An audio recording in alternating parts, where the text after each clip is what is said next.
This 13-year-old kid got a visit from the cops early in the morning. Jamie Miller, it's 6:15 a.m. We're arresting you for attempted murder. Nobody could believe the skinny teenager could commit murder, but the cops were dead serious.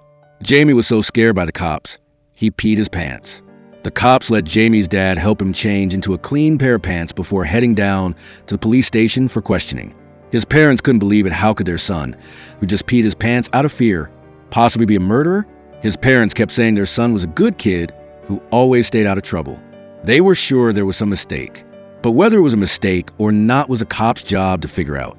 Even though Jamie was a suspect, the cops took him out of the house while his parents were crying and begging them not to. In the car, Jamie was quiet and obedient. He just looked at his parents through the window, scared. I know this is tough, but try to calm down, okay? Just calm down. After getting to the station, Jamie finally calmed down a bit. The first thing he said was that he didn't do it. He didn't kill anyone. That's not my department, Jamie. Just answer my questions, kid. Jamie's parents were still in shock, but they headed to the police station. The police wouldn't tell them any details about the case, just the bare minimum. Jamie wanted his dad to be his appropriate adult. What's an appropriate adult? An appropriate adult is basically a guardian who sits in on police interviews and blood draws with a minor who's a suspect. Jamie's mom didn't like it. She's the one who takes care of him. So why did he pick his dad for this? The police didn't explain anything. Jamie's mom grumbled a bit, but eventually accepted it. Finally, the lead detective, Bascom, gave Jamie's dad a warning. If your son says anything to you about the case, anything at all that might have caused this, you have to report it to the police. Jamie's dad didn't know what to make of it. A few minutes later, he got to see his son. Do you believe I'm innocent, Dad? Of course I do, son. I believe you. Then they went to meet with a lawyer. The lawyer checked in with the police, and they got a few details. All right, I hear they need to take a blood sample. That's right. There were scratches on his hands, and they found blood at the scene. So, yeah, it's a reasonable request. The victim in this case died right there at the scene.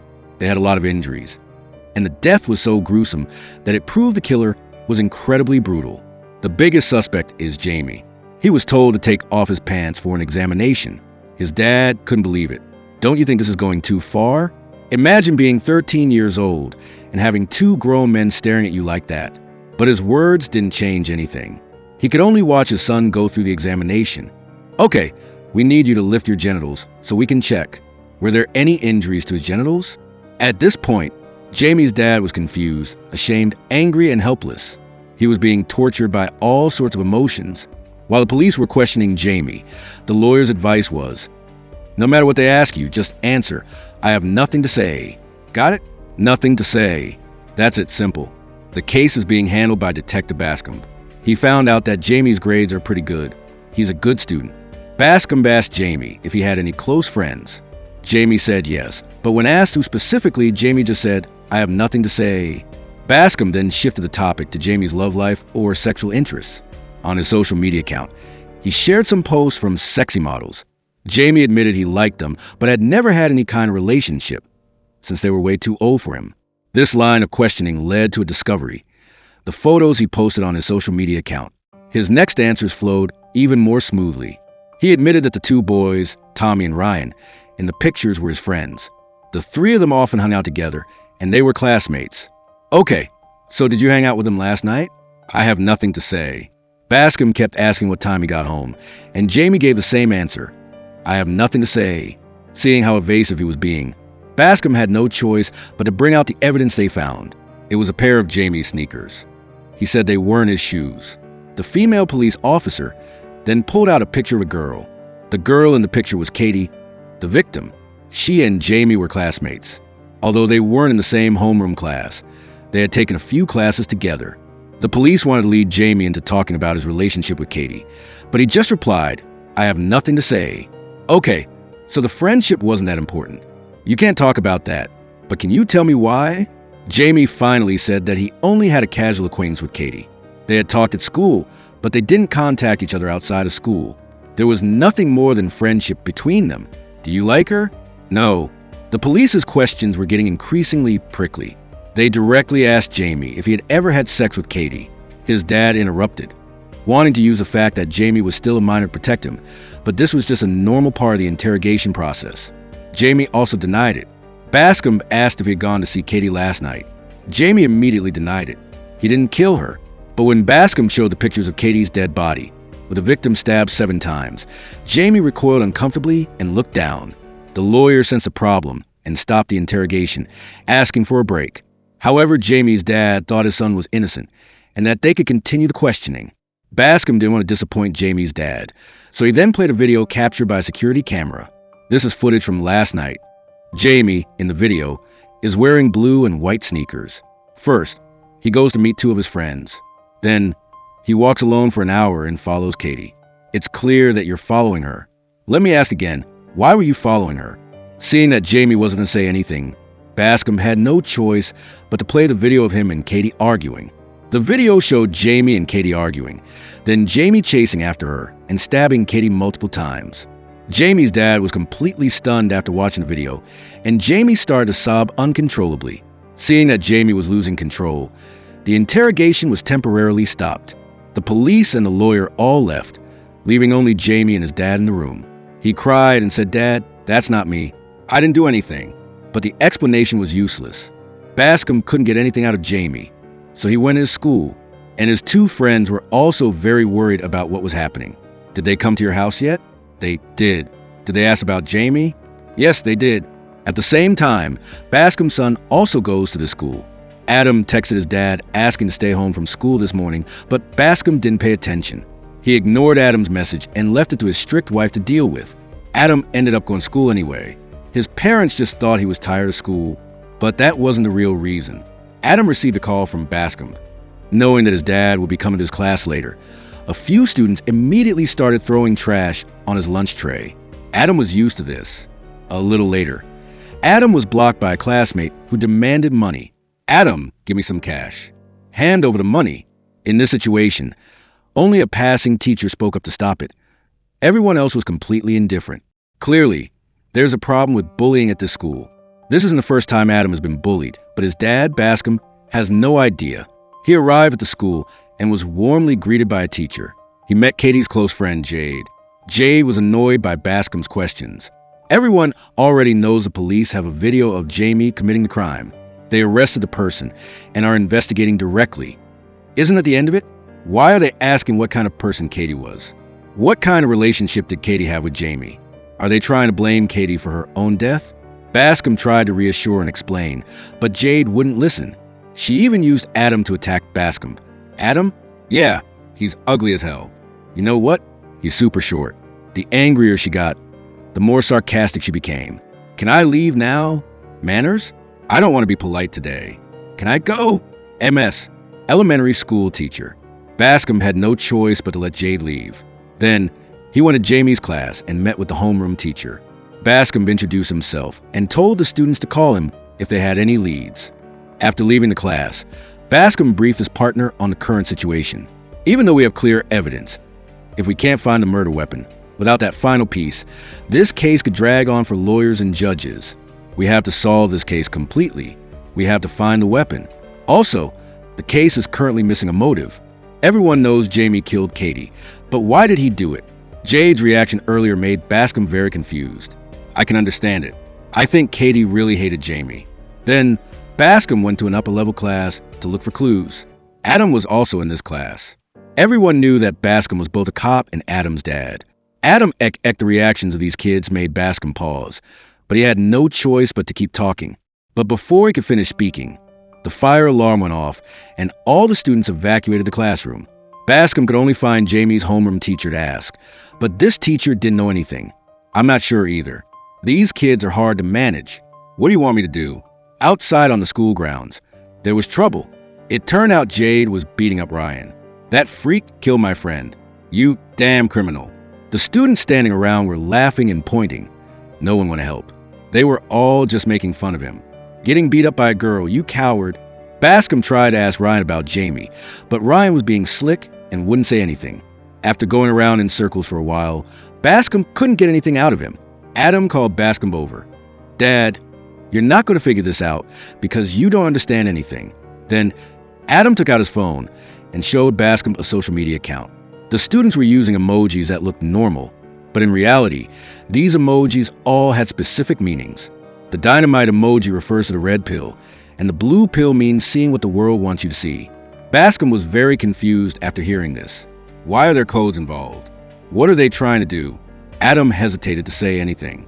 Bascom realized he might have spoken a bit out of line and just stayed quiet. Adam continued, saying that the red pill meant seeing the real world. It's a call to action for boys. Specifically, that 80% of girls will be attracted to a small 20% of guys. They think that to attract girls, you have to use a different approach, also known as being an incel. And Jamie was mocked by Katie for being an incel.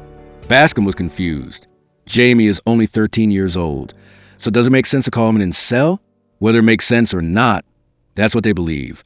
I just picked random comments from under 15 of Jamie's posts. They're all different emojis, but they all point to the same thing. This information opened Bascom's eyes. It seems the motive for Jamie's murder was because Katie was bullying him and calling him an incel. Jamie was always being bullied by Katie, but Adam wasn't sure, since Jamie and Katie weren't in the same class. He told his dad all these things just so he wouldn't go around asking questions and not get anything useful out of it. Bascom just felt like a failure. From Adam's words and the students' reactions, Bascom seemed to realize that Adam was in a similar situation to Jamie, also being seen as an incel and being bullied by the cooler students. Bascom felt like asking Adam if that was the case. Adam tried to stay calm, but the pained look on his face proved everything. Bascom said goodbye to his son, his mood turning heavy. Do you think our kids are learning anything at school? It's no different than a barn. Every class uses videos to teach. The teachers come and go as they please. Bascom went to Ryan's class to ask more questions, but as soon as Ryan saw him, he bolted to the window and ran away. Bascom was becoming more convinced that he was on the right track. This kid was hiding something. He immediately chased after him, caught him, and pressured him. Ryan finally confessed, "It was my knife. I just wanted everything to go back to normal." This confession was enough for them to arrest Ryan for being Jamie's accomplice. The whole case seemed very clear. Bascom took a break from work, something rare for him. He waited outside the school for his son to get out and walked home with him.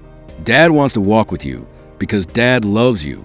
For him, the only benefit of this case was that it made him realize that he had been neglecting his son. Over at the crime scene, Jamie's dad went to place a bouquet of flowers in memory of Kyrie. 7 months later, clinical psychologist Bryony from the Psychological Training Center arrived at the police station. She wanted to conduct an interview with Jamie and write a report about him. Jamie had been in detention for 7 months. He had been very quiet, but recently he'd been getting into fights with other inmates. After Bryony met with Jamie, the two of them talked comfortably like friends. But Jamie didn't keep up the pretense for long. "Why bring cake? I'm just curious. It feels like you're trying to trick me." Trick you into what? What Bryony really wanted to ask was what Jamie thought his dad. The kid was very smart. To end this pointless argument, Jamie just said, "My dad is very good to me," to end the conversation. Jamie seemed to have given in, but then he made a request. He wanted to see the psychological evaluation report that Bryony wrote. Bryony smiled and refused this unreasonable request. Even though she was hired by Jamie's family, her report was for the judge to read, to help the judge understand Jamie better. In this situation, Jamie knew very well that this report could potentially influence the judge's decision. Finally, he put on a better act for Bryony, but he didn't know what to do, so he just used a confrontational attitude to answer Bryony's questions. Bryony kept failing, but she kept smiling. Jamie was finally cornered and had no choice but to tell the truth. She started with a simple question. In his eyes, his dad was just a plumber who worked hard and did heavy labor. He was patient and hardworking, but he didn't pay much attention to him. He had a grumpy personality, but at least he had never hit him. When Bryony asked deeper questions, Jamie started to tell her more about his dad. His dad liked sports, but his dad still made him practice playing soccer. As he said this, Jamie's expression started to become unnatural, and his breathing became rapid. But whenever I didn't play well, he would. Jamie had to mentally prepare himself a lot to say that his dad would avoid him when he saw him fail, wanted to hide his look of disappointment. His dad's disappointment was a huge blow to him. In his answers, Bryony was also able to get some information to write in her report. "Do you think you're afraid of anything?" "No, I don't care about anything." Jamie thought that he wasn't good at anything, that he couldn't do anything well. He was also upset that his accomplice, Ryan, was allowed to go home and wait for his trial, while he was locked up in a place that looked like a mental hospital. While he was talking, he suddenly stood up. "Jamie, please sit down." "What if I don't sit down?" Do you not know, or do you not want to tell me? Jamie shouted angrily. Damn it, I don't want to sit down. You telling me to sit means I have to sit down? This strong reaction scared Bryony, and security guards came over. Bryony asked to step out for a moment, and then reviewed the camera footage to analyze Jamie's body language. After calming down, she went back into the room. Jamie, I'm not a police officer. I'm not here to get a confession out of you. I just want to understand a few things. This time, Bryony mainly wanted to ask if Jamie had ever been in love and what kind of relationship he hoped to build. When it comes to girls, he wants someone like his dad. In Jamie's eyes, he felt like his mom wasn't useful for anything, but he liked girls and longed for a relationship. He even bragged that 2 girls had sent him nude photos to look at. One of them had even touched him down there, but he wasn't wearing pants at the time. After saying that, Jamie sarcastically said that he had made everything up. No one would ever do that, and no 2 girls had ever sent him pictures of their breasts. He had only seen nude photos of 2 female students in his class. Was Katie one of them? The nude photo was indeed of Katie. She had sent it to a male student in her class. As a result, this male student shared the picture, and Jamie wasn't the only one who saw it. Bryony then asked if he liked Katie. Jamie denied it, saying that he didn't like Katie because she had flat breasts and wasn't his type. After a few more questions, Jamie got angry again. Damn it, that's enough. That's not what I meant. You tricked me into saying that. He angrily went up to Bryony and even tried to attack her, but the security guards arrived in time. Seeing the tall security guards come over, Jamie calmed down. Bryony was actually scared of Jamie's hot temper, but her responsibility was to keep asking questions. This time, the questions were even more sensitive, relating to the comments on Jamie's social media account. He avoided the questions and even started verbally attacking Bryony. What do these emojis mean? Embarrassing, isn't it? Being scared by a 13-year-old kid. But it was no use.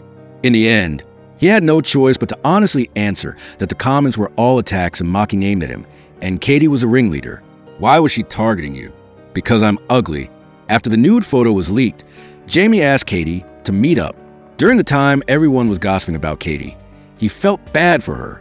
Then, he asked her if she wanted to hang out with him. He thought that Katie would be weak at this time and agree to hang out with him, and then the 2 of them could become friends.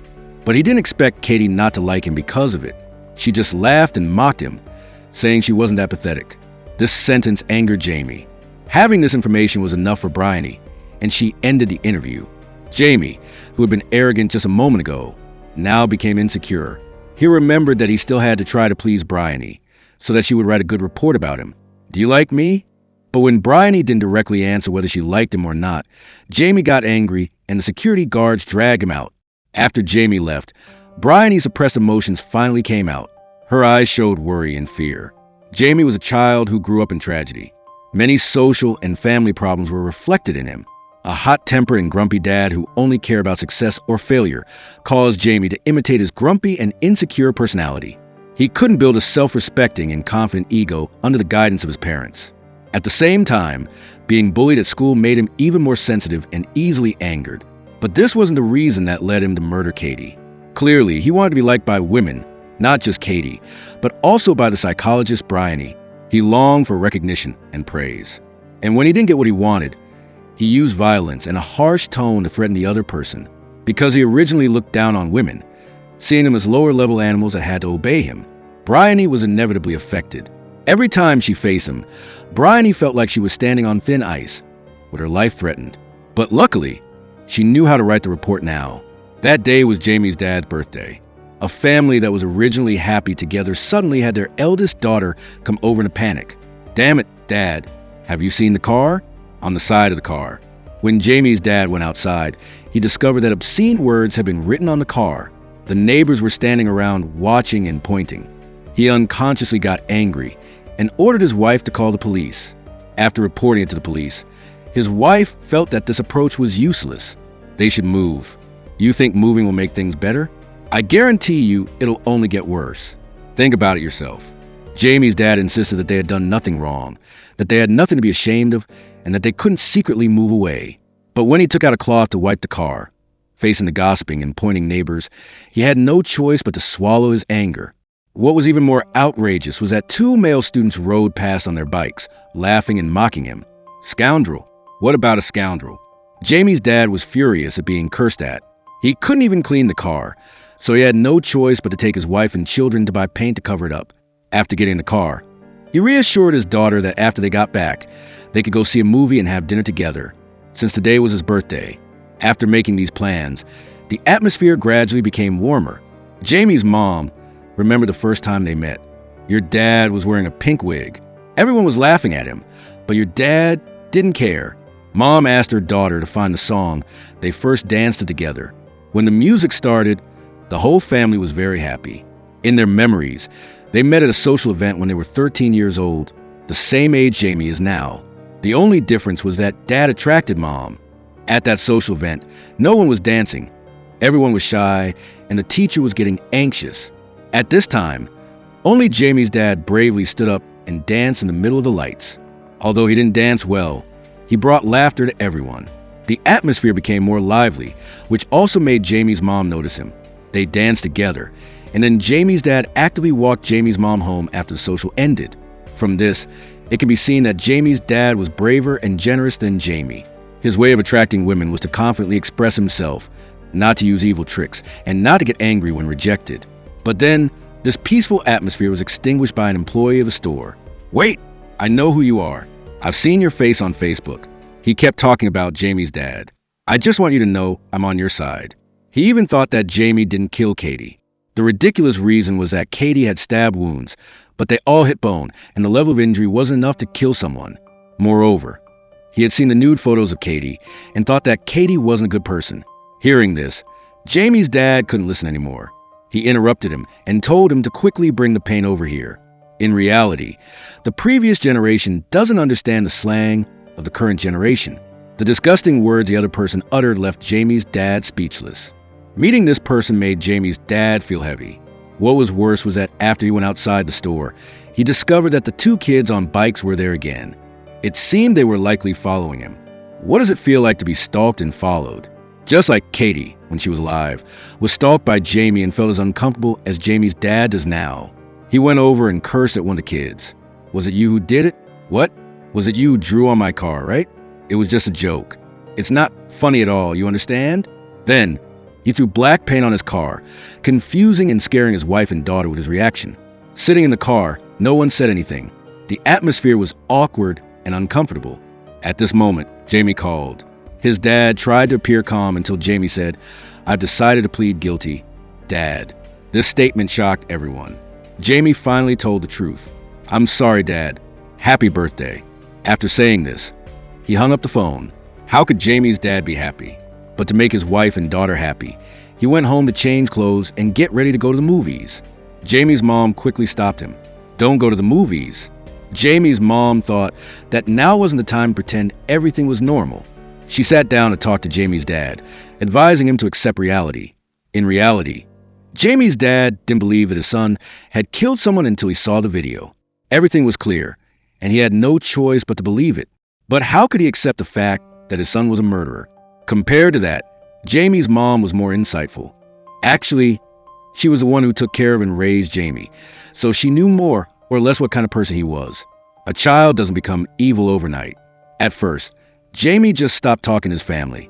When he got home, he would lock his door and play on the computer until midnight. The more Jamie's mom thought about it, the more she blamed herself. Maybe if they had started managing and supervising him at that time, things wouldn't have gotten to this point. Jamie's dad just felt helpless. What could they do?